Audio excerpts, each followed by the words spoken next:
నువ్వా? ఇక్కడికి ఎలా వచ్చావు? నేను దొంగనని వీళ్ళకి తెలియదులే. సంతోషం.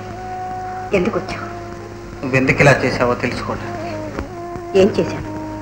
నువ్వు దొంగవయ్యావు, నేను హంతకురాలనయ్యాను. నువ్వు కోరుకున్నదేగా. రాధ, నువ్వు హంతకురాలు కావాలని నేను కోరుకున్నానా? నేను కాకపోతే మా ఇంట్లో ఎవరో ఒకరు. చెల్లెలకి తమ్ముడికి భవిష్యత్తు ఉంది. ఇక తాతయ్య ఇంతకాలం మర్యాదగానే బ్రతికారు, మర్యాదగానే పోలి. మిగిలింది ఏ భవిష్యత్తు లేని నేను. అందుకని చెయ్యని నేరాన్ని నెత్తిన వేసుకుంటావా? చేయలేదని ఎవరు చెప్పారు? నువ్వు అన్నదానికి అర్థం అదేగా. కాదు, చేసిన నేరాన్ని నేను ఒప్పుకోకపోతే నీ చేతిలో ఉత్తరాలున్నాయి. ఒకప్పుడు నిన్ను ప్రేమించిన పాపానికి నన్ను వదిలి వాళ్ళని సాధిస్తావు. లేదు రాధ, లేదు. నా ఉద్దేశం అది కానే కాదు. పొరపాటు జరిగిపోయింది.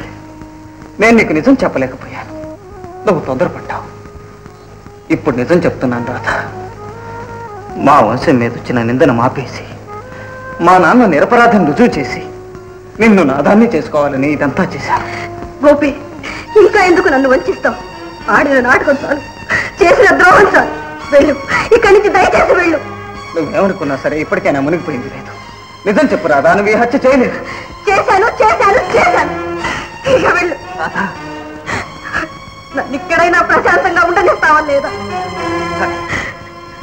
నువ్వు ఒప్పుకున్నంత మాత్రాన అబద్ధం నిజం కాదు. నిజం నిరూపించడం అలాగో నాకు తెలుసు. వస్తాను.